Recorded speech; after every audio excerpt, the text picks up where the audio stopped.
What's good, guys? Welcome back to the market midweek review. And of course, I'm being joined with Leo. What's up, Leo?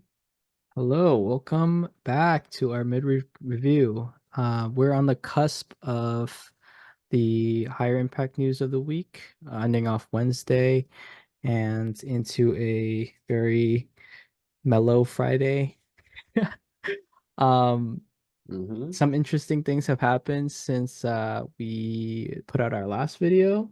Some targets have been hit, some targets haven't. So excited to cover that with you guys. Yeah. And of course, like Leo said already, big news day coming up for us. And obviously, I want to exercise the precaution and just, take very careful trades. This is a time where markets can be moving very aggressively, and you don't want to be caught against you when you have a pretty big position on, right? Let's get Yep. started with dollar index. Um, so for the Dixie on the dollar index on the daily, we have price looking towards to come lower into 103.512. Price has already taken out this low here. I want to see what it wants to do in this area here. Is it going to want to use this wick in a way for it to start expanding higher, trading into the previous day's highs, or does it want to continue going lower and then you trade it into this body here? And like Leo said already, this week has already been very dynamic, as we can see. Price very aggressive towards one side. We caught this outside liquidity out underneath that. Price ran down into it very nicely, gave a nice reaction from it, and then continuously started to build lower. So that does make me think Dixie could potentially go lower. However, judging by how the week has been playing out, I'm still very skeptical about this move lower here. I would not be surprised if it did run up against us and then started taking on some buy side liquidity. But let's move on to the Oh, hour. hold on, hold on. Oh, wait, you want to go ahead. Yeah. So on the daily, you notice that there's a big gap here, and at the making of this video, we're about at around the 700 level. So we've already traded down a little bit. This gap to me signifies they want to take it a little lower. But as Alan said, this has been a really wacky, manipulated week. So we could see a run higher, but as of right now, overnight into Thursday, I think they're going to punch it lower. But yeah, that's all I had to say. Yeah, let's move on into the lower time frame. So we have a Dixie lower time frame. This is the 1 hour inefficiency here. This is the top 50% of it that I just drew out for you guys here. And I want to see how price reacts if it does trade into this area here. Price, like I said, or like Leo said, right, it's already trading down to the 103,700 level already. And it looks like there's nothing really stopping it. It's like cutting through like hot knife through butter. Coming down into this area here, I want to see how they use this area here. Do they want to continue expanding lower very aggressively, or do they stall here and then consolidate here? Because that is something they could do right before big news events and then drop it, 100, 200 handles if it really wants to. But yeah, I did note out some bias liquidity where if it does want to come up higher using news to manipulate higher or manual intervention, these are some areas that I am currently looking at. I do favor this to continue going lower as of right now. But if it does flip and it starts running very aggressively higher, these would be the first levels I'll be looking at to see how it would trade into these areas if it does trade into these areas here. But yeah, that should be a little bit for you guys there on what I'm expecting or what Leo and I are expecting for index. Let's move on into EU. So EU here, you'll notice here there's an SMT. EU also ran a little bit higher already from this chart. Price EU took out this high here. Looks like it's trading into another higher high that's located back there. And as of right now, if Dixie continues to go lower, I'm looking for EU GU to continue running higher. Like what I said earlier, I'm just noting on some social liquidities where if it does want to manipulate it lower, these are some areas that I'm currently looking at. Previous days low here, previous weeks or Monday's low here, that I'm looking at, hey, if they really want to send this lower and then whip it higher, they could do something like that using all that news they have for tomorrow. Let's move on into GU. For GU, as I noted out, there's some SMT here. However, GU is closing in on this high as we speak. So it wouldn't be surprising if it ran up into it, took it out, and then either stalled there or waited for Dixie to go down into that lower portion of that inefficiency and then maybe waiting for a reaction there, or they can just sit and wait for news for it to drop. then that's something we can be anticipating as well. Like I said, noting out some solid liquidity for you guys here. I am looking at these levels that, hey, if they want to come lower, these will be the levels I'm currently going to be looking at that immediately draw my eye to it, saying, hey, if it runs higher and then if news reacts and it starts sending it really aggressively lower, I'll be looking at these levels here to see how they trade into it, if they trade into it. And maybe I'll take a position a little bit after they do that until price settles down. I don't really want to be caught in these big like 50 to 100 pip runs that if I'm putting a limit here, I don't want to be, hey, it hits my buy limit here and it starts running for these lows lower and then I'm stuck in this position here. So in my opinion, like I said, big news event, kind of want to stay away from it. Don't want to do too much regarding trading. I just want to kind of watch and see. In my opinion, price hasn't been really amazing. And like I said, I've been, even for this week, I've kind of been neutral, a little lost here and there. So it's not an easy week even for me. And this just kind of reminds me, hey, this is something that, I need to work on and I need to continue to just be aware of these situations where if I do expose more risk, I'll be the one that gets burned, right? But I think that should be it for EUGU and Dixie. Did you have anything you want to add Your for that? yeah, your targets all got hit, right, for EUG? Because I think Ye- you were pointing buy side, right? Yeah, I was putting by side that they all got hit already. So yeah. Mhm. Nice, nice. Let's move on to crude oil. All right, crude oil, not the daily chart. This time is 4-hour chart. I wanted to give you guys a little bit more detailed view on price action since we did cover the daily chart on the Monday video. So familiar annotations here. We do have this balanced price range here, along with the annotations with the upper quadrant of the buy side imbalance. I'm still looking at these really clean highs here, as well as this one back here from last month. So on the last video, if I'm not mistaken, we were around here, I think, here. So I really liked that price took out this low here into this imbalance level and then bounced off of that, keyed off of that, and ran higher immediately. So this to me signals, okay, they want to really take out these highs and possibly run it into buy side at 79.81. So as for this idea and narrative, it's still intact for me. I'm expecting it to run it out either tonight or tomorrow. So early Thursday's trading, I'm expecting them to run this out and possibly expand into Friday. So nothing new here. Just if you guys were able to utilize the information on the Monday video and take a buy here at discount or anywhere in here, that would have served you guys well, in my opinion. So today was nice for our narrative. So on the hourly chart here, a little bit more detailed breakdown here. This is the imbalance on the 4-hour.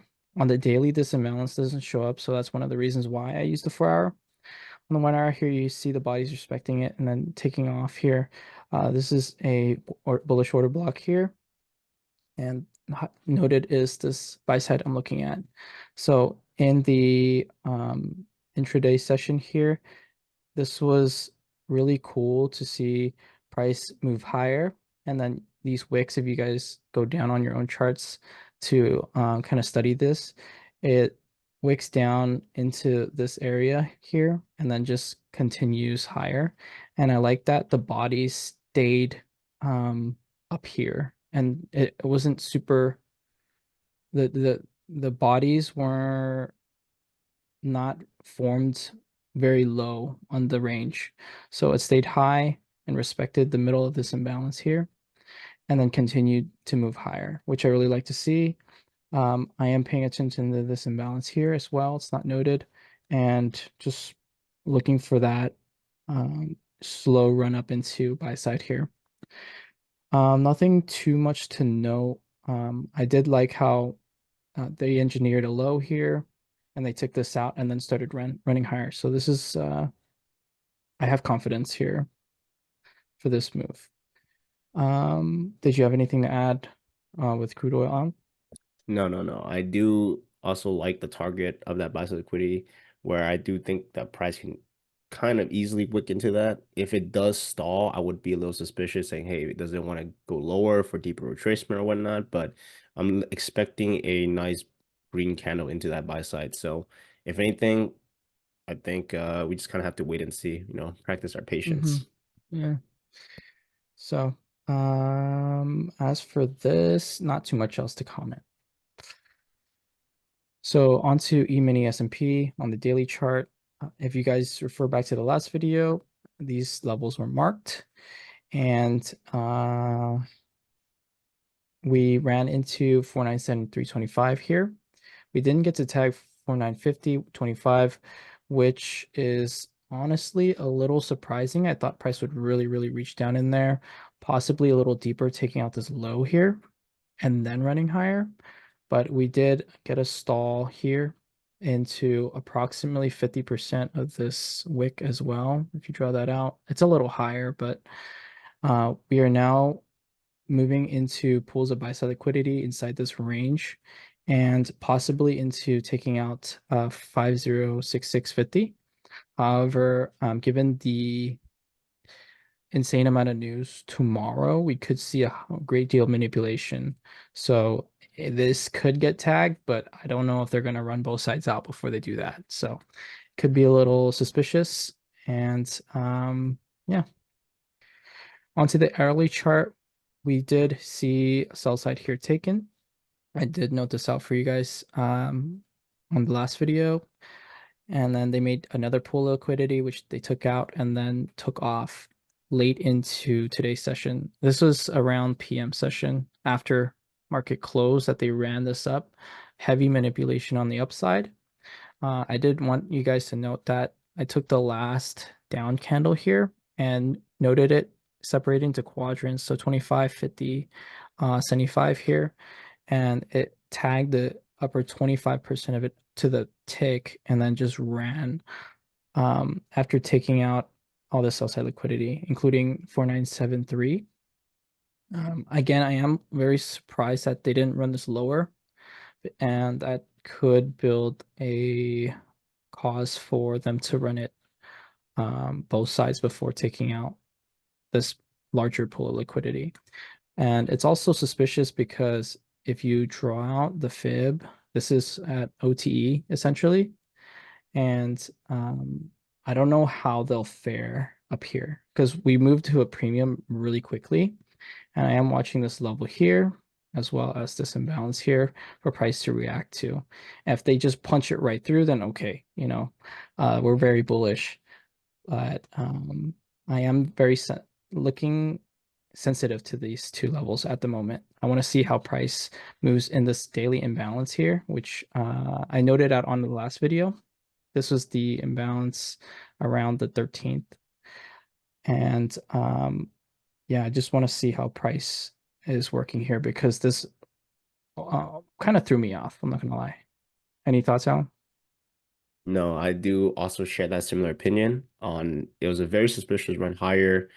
And that also is making me think that it could run once more lower, forcing out a lot of people that they forced in. And I feel like they ran a lot of buy stops very aggressively. And this kind of reminds me of an example where ICT talked about how like they force everyone's buy limits to get hit and then they stop them out and then they run on them once more. I share the same opinion. I wanted to see them run lower on ES, but they didn't do that. Obviously, it was a great move from that 25% quadrant, that order block. And so as of right now, we should technically be on bullish alert, but in my opinion, um, something doesn't feel right to me, right? It just doesn't make me want to engage in this market that to continue running higher towards buy side, but I can be wrong, and I'm open to that as well. I am very, very interested to see what it wants to do when that 9:30 bell opens. I want to see if it just starts running higher into that buy side 5,066, or does it come lower and come lower very, very aggressively using news. But yeah, that should be it for S&P. Let's go into NAS. For NAS, it's a very similar analysis as well. I drew out this inefficiency here is I want to see how price trades down into this, if it trades down into this. And in my opinion, I'm looking at just seeing a bunch of bots that get rated out. I want to know if this is an actual move to continue running higher for highs up here and here. But like I said, I would not be surprised if it started running down lower against once more, trading into that source of liquidity down here, where it traps a lot of individuals that are in this trade. Because in my opinion, if it starts working and it starts, printing lower candles and then printing big bull candles, but start breaking down small candles, start bearish candles, to me, it's like, okay, this thing wants to run for those stops down here. And like I said, it just depends on how it opens and how it reacts off the rip. Because I want to see does it run aggressively higher? Does it sink a little bit, run higher again, and then start slowing down, consolidating, and then big fire moves that come out during PM. So there's a lot of scenarios that can happen in my head. And I just kind of want to just wait and kind of just watch it. This is very interesting. This will probably be one of my study sessions for myself that I'll be looking forward to. I'll be like, hey, I just want to see how this reacts and then just, study it, note it down and journal it. But yeah, that should be it for NASDAQ. Did you have anything you want to add for NAS? Uh,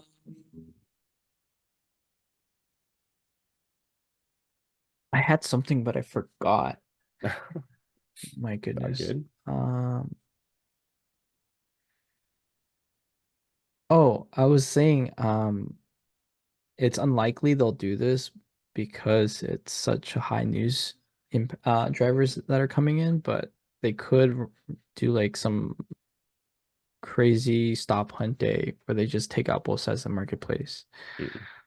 Mm. But yeah, I don't know. I'll be watching it too. And then Yeah. we'll try to break it down for you guys after the fact on Friday. Yeah, yeah, definitely. Yeah, Yeah. I think it'll be a really good study session. And yeah, let's It's a wrap. that's a wrap. Yeah, let's wrap it up. Hope you guys enjoyed this video. And I know this one's gonna be out a little bit late, but I was caught up having to do something. Life just got in the way. But yeah, getting this video out for you guys, sharing our opinion on what we think will happen in the markets tomorrow, and obviously for Friday as well. But yeah, we'll have a review on Friday for you guys, or a recap on Friday. But yeah, anything else you want to add for them, Leo? No, no, no. Take care, guys. Be safe. Don't over leverage. Yeah. I know this move was huge and it could have prompted you guys to chase it, but just chill out. Yeah, yeah, yeah, definitely, definitely. No, just be safe. Yeah, be safe. We'll see you guys in our next video. Take care. Peace. Take care.